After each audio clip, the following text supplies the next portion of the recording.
Hari Hari. So, starting at the top, if you will, the beginning of the Bhagavad Gita, everyone has some inkling as to what the Bhagavad Gita is. Oftentimes it's called the Bible of Hinduism, which is a term I would like to get away from, but it does at least give some indicator of at least what the Bhagavad Gita is about. So we're going to go through the Bhagavad Gita one verse at a time and really pick apart and try to understand, try to delve into, try to really make the Bhagavad Gita, the teachings of Krishna and the Bhagavad Gita, part of our lives. I'm not going to go into a whole long introduction here. We're just going to dive right into it. And as we become more and more familiar with the Bhagavad Gita, and along the way, I'll add more about the background of the Bhagavad Gita, the characters, to give a full picture of the context of the teachings of the Gita. But let's jump right in and start with the first verse of the first chapter of the Bhagavad Gita. This is the translation by A.C. Bhaktivedanta Swami. Text 1, Dhritarashtra said, O Sanjaya, after my sons and the sons of Pandu assembled in the place of pilgrimage at Kurukshetra, desiring to fight, what did they do? Dhritarashtra is asking his secretary Sanjaya about what's happening on the battle of Kurukshetra. At the battle, there are his sons, Dhritarashtra's sons, and the sons of his brother, the sons of Pandu. So these cousins, they are at war. Long story, that's the story of the Mahabharata. The injustices visited upon the Pandavas by Dhritarashtra's sons have culminated into now this war. Everyone's on the battlefield. Dhritarashtra's sons have 11 divisions. The Pandavas have 7 divisions, outnumbered. They're on the plains of Kurukshetra. Now, Dhritarashtra, he's curious. He wants to know what's going on at the place of Kurukshetra. What is going to happen? Now, what is very interesting about this question is that Dhritarashtra is not merely asking, oh, there's a battle coming. Tell me about it. What's going on? Dhritarashtra was blind, by the way. And his secretary, Sanjaya, was blessed by his guru, Vyasadeva, to be able to perceive what was going on, the battlefield, and then relay that to Dhritarashtra. Dhritarashtra is asking more than just what's happening. Dhritarashtra specifically asked what's happening at the place of Kurukshetra, that's the physical, geographical space, the plains of Kurukshetra. But then he's very, very specific in saying Dharmakshetra, the place of pilgrimage, the place that is the resting place of Dharma. Dharma means righteousness in this context.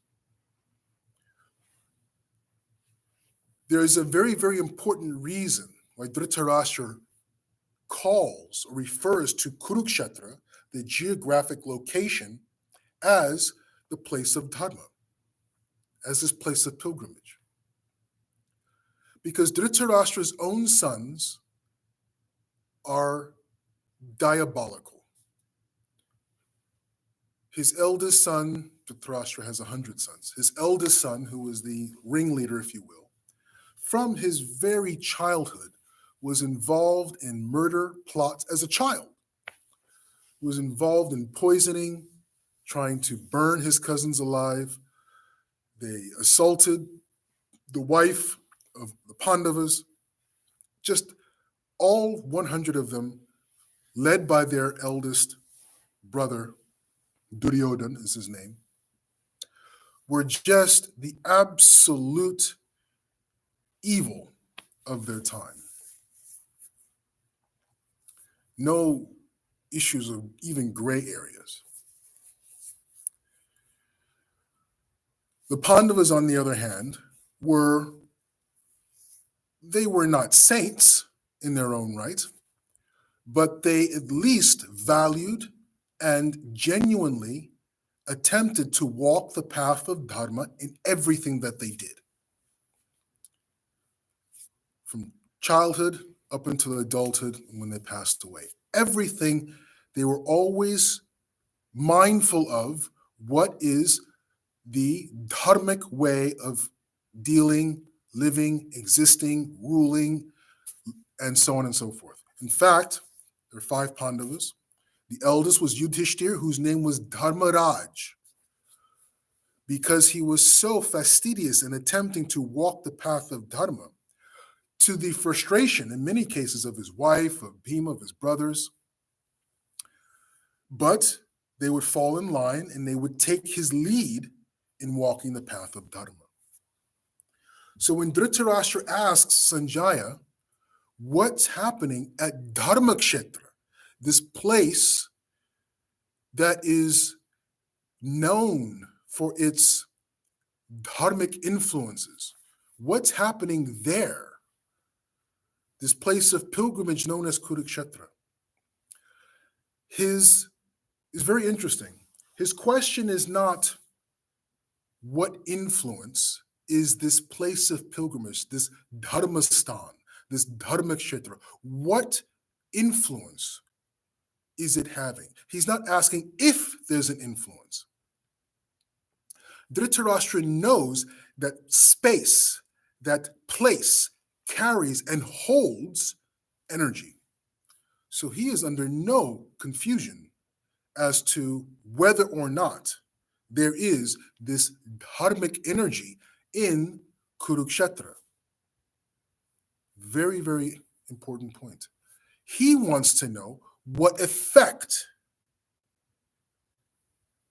the place of dharma will have on the outcome of the battle. One effect is this dharmastan, this dharmakshetra, this place of dharma will inspire Yudhishthir to renounce worldly pleasures, to renounce his claim to the throne, go to the forest and take sannyas. That's what Dhritarashtra is hoping for.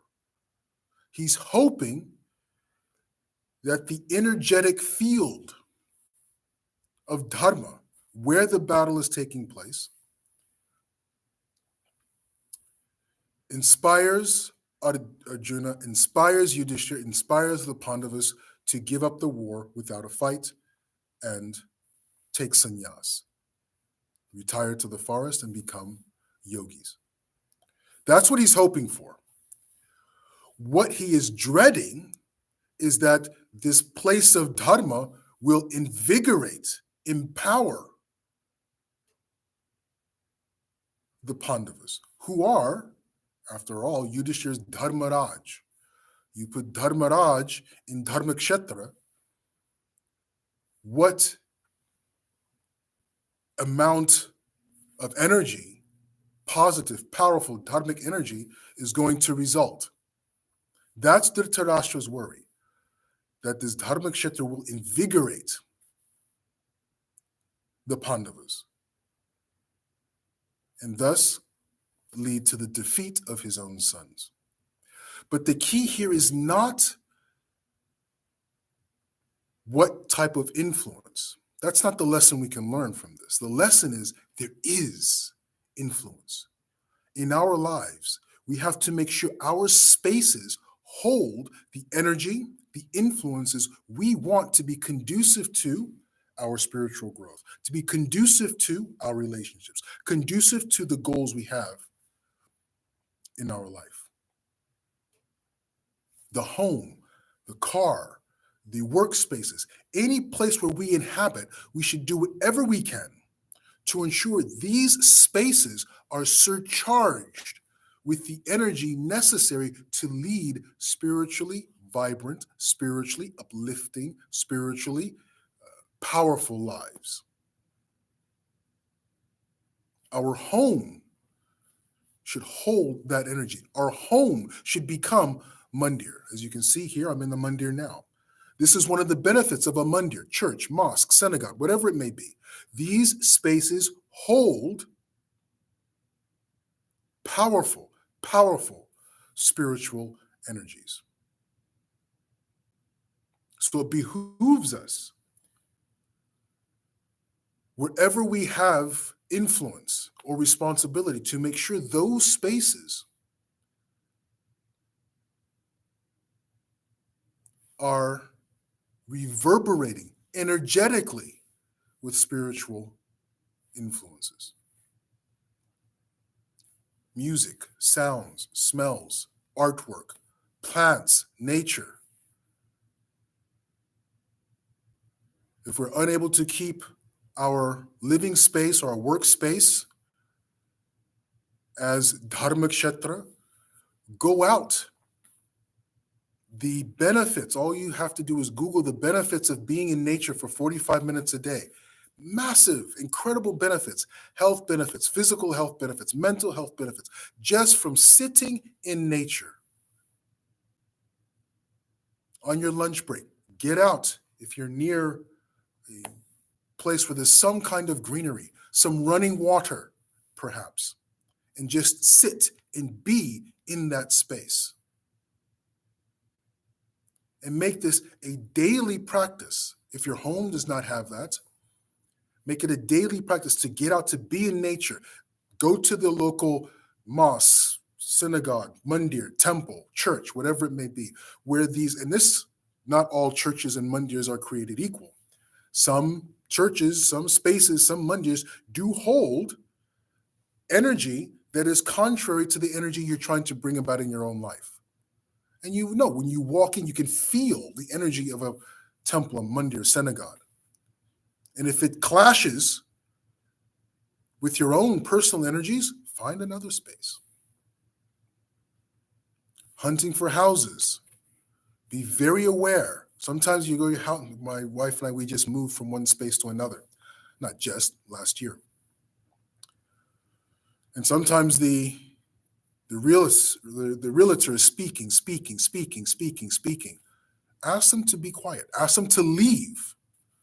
Ask them to, go for a 15-minute walk and just sit in the space and feel the energy of what may be your new home.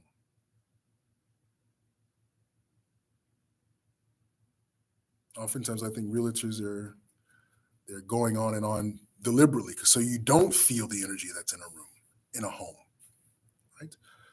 Interviewing for a job. If you're able to be in the space, go visit the place where you may end up working. If you're able to, it's not such a security, visit the neighborhood. If you can't go inside the building, visit the space around the area where your future job may be.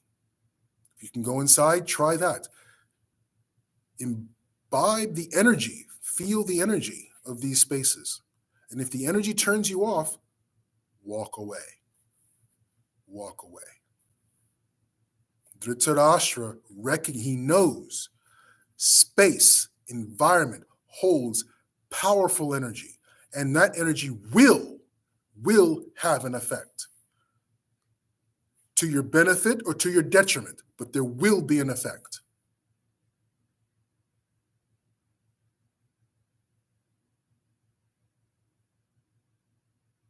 So make it a very, very important part of your life to make sure your spaces are clean, free of clutter. They are pleasing to the eye. Smells are fresh, invigorating. Use music to get sound vibration lives in matter. Use various songs and music to get the vibration of a space in a particular place